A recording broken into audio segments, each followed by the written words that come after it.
नमस्कार विद्यार्थी मित्रांनो, आपण या व्हिडिओमध्ये पाहणार आहोत की आपले जे एंड सेमचे मार्क कसे पाहिजे, त्याबरोबरच फोटोकॉपी आणि रिव्हॅल्युएशनची प्रोसेस आणि ते अप्लाय कसं करायचं.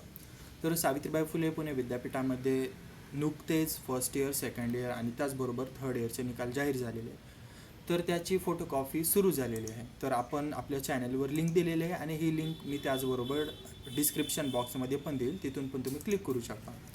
तर येथे जाऊन तुम्ही पाहू शकता की इंजिनिअरिंगचे जे सेकंड इयर किंवा त्याचबरोबर फर्स्ट इयरचे जे रिव्हॅल्युएशनची म्हणजेच फोटोकॉपीची प्रोसेस सुरू झालेली आहे. 3 ऑगस्टपासून सुरू झालेली आहे आणि लास्ट तारीख आहे 13 ऑगस्ट. तर त्याच्या आधीच हे अप्लाय करायचं. तर आता मी तुम्हाला सांगतो की याची प्रोसेस काय आहे. तर प्रोसेस लक्षात ठेवा की जो 60 मार्काचे जे पेपर झालेले आहेत त्यांची पासिंग आहे 24 मार्क्सला आणि जे 70 म्हणजे जे सेकंड इयरचे 2019 पॅटर्नचे मुलं असतील त्यांची जी 70 मार्क्सचे पेपर झालेले आहेत त्यांची पासिंग आहे 28 मार्कला. आता SPPUचा एक नवीन रूल काय आहे की तो रूल असा आहे की जे एंडसेमचे टोटल्स मार्क्स असतील जसे 60 किंवा 70 असे, तर याचे 5% म्हणजे 60चे जर 5% काढले तर ते 3 होतात, 3 मार्क.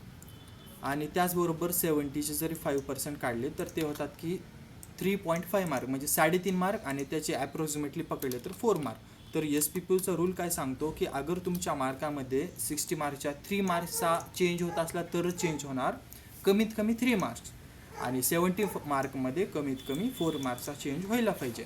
याचा एक्झाम्पल मी असं सांगतो की एका मुलाला 19 मार्क पडले आहेत आणि त्या मुलाचे 2 मार्क वाढला, समजा 21 मार्क.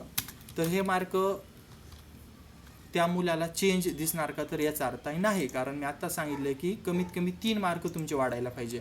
तर या मुलाचे 19चे मार्क अगर 22 झाले असते तर मग ते चेंज झाले असते. म्हणून लक्षात ठेवा की तुमचे कमीत कमी 3 मार्क जर वाढत असले तरच फोटोकॉपीसाठी किंवा रिव्हॅल्युएशनसाठी अप्लाय करू शकता.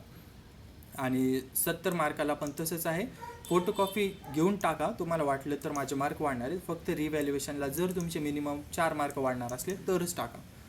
आता यानंतर खूप मुलांचा असा गैरसमज असतो की फोटोकॉपीला अप्लाय करणं म्हणजेच रिव्हॅल्युएशनला अप्लाय करणं, तर हे चुकीचं आहे. फोटोकॉपीची वेगळी प्रोसेस आहे आणि रिव्हॅल्युएशनची वेगळी प्रोसेस आहे. फोटोकॉपीला साधारणपणे 230 रुपये लागतात आणि रिव्हॅल्युएशनसाठी 250 रुपये लागतात.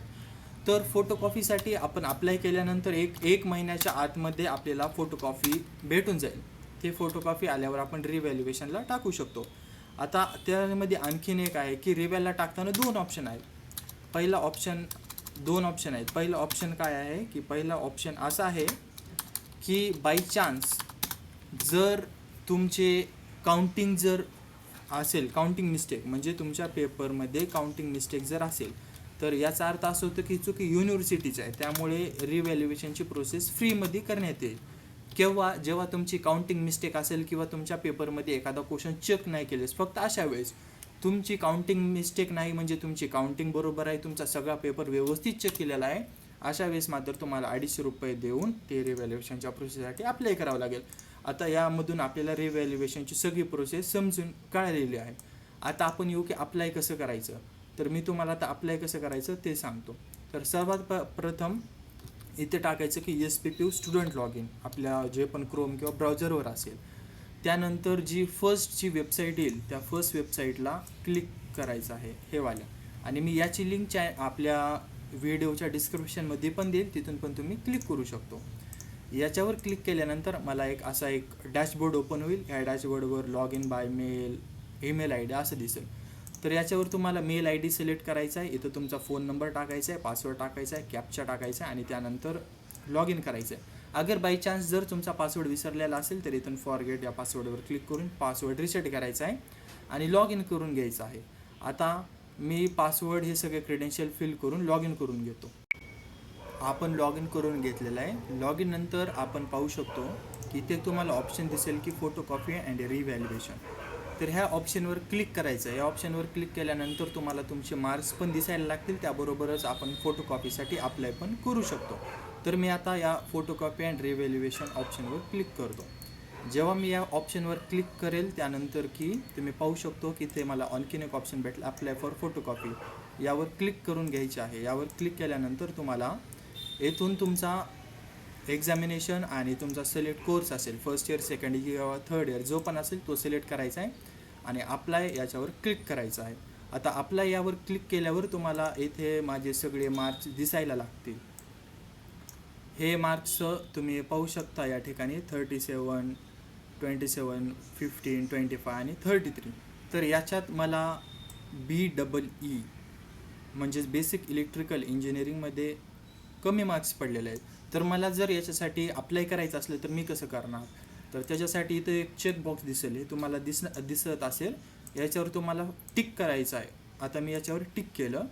ह्या बॉक्सला टिक केल्यानंतर मी काय करणार की याच्या सबमिट या बटनावर क्लिक करणार. जसं मी सबमिट या बटनावर क्लिक करणार त्यानंतर इथे मी कोणता सब्जेक्ट चूज केला हे दिसेल. आता त्यानंतर मी तुम्हाला व्हिडिओच्या अगोदरच सांगितलं होते की आपल्याकडे एक रिव्हॅल्युएशनला अप्लाय करताना नंतर, आताच नाही, नंतर असं ऑप्शन आहे की आपलं जर काउंटिंग चुकलेले असले तर आपल्याला तो फ्रीमध्ये भेटतं आहे.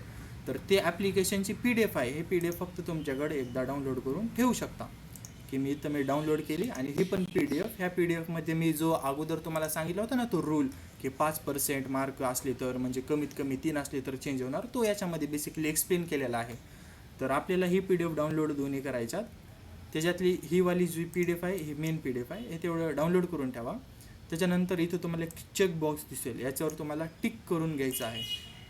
याच्यावर टिक केलं तर त्यानंतर मी या सबमिट या बटनावर, सबमिट ॲप्लिकेशन या बटनावर क्लिक करणार. सबमिट या बटनावर क्लिक केल्यानंतर तर आपण सबमिट या बटनावर क्लिक केलं आहे. सबमिट या बटनावर क्लिक केल्यानंतर तुम्हाला डायरेक्ट पेमेंट गेटवे दिसेल, तिथून तुम्हाला पेमेंट कंप्लीट करायची आहे. आता बाय चान्स समजा की तुमची पेमेंट करताना तुम्हाला काय एरर आला, एरर ॲक्च्युली मीन सर्व्हर एरर, ओके. तर तुम्ही परत लॉग इन करायचं आहे. परत लॉग इन केल्यानंतर तुम्हाला इथे फोटोकॉपीमध्ये असं दिसून येईल की ॲप्लिकेशन ID किंवा स्टेटस पेंडिंग वगैरे काही पण. मग इथून तुम्हाला मेक पेमेंट्सवर क्लिक करायचं आहे. जसंही तुम्ही मेक पेमेंट्सवर क्लिक करचाल त्यानंतर पेमेंट गेटवे असं ओपन होईल. त्यानंतर तुम्हाला एक बँक ऑफ महाराष्ट्र किंवा ॲक्सिस बँक असं चूज करायचं आहे आणि यानंतर प्रोसीड टू पेमेंट करून हे पेमेंट कंप्लीट करून घ्यायचं आहे. तर ही होती फोटोकॉपीची प्रोसेस. यानंतर ॲप्रॉक्सिमेटली 1 मंथनी फोटोकॉपी येऊन जाईल आणि ती फोटोकॉपी आल्यावर तुमच्या मेलद्वारे तुम्हाला कळेल. मेलद्वारे जर ते आलेलं नसेल तर मी आता जसं तुम्हाला स्टार्टिंगला त्या ऑप्शनवर गेलो होतो, येथे तुम्हाला फोटोकॉपी आल्यावर इथून डाउनलोड फोटोकॉपीचं पण ऑप्शन येऊन जाईल. इथून तुम्ही फोटोकॉपी डाउनलोड करू शकता आणि त्याच्यानंतर इथेच तुम्हाला अप्लाय फॉर रिव्हॅल एक ऑप्शन येऊन जाईल. तिथूनच इथे तुम्हाला क्लिक करून डबल पेमेंट वगैरे कंप्लीट करायचं आहे. तर ही सगळी प्रोसेस आहे. थँक्यू.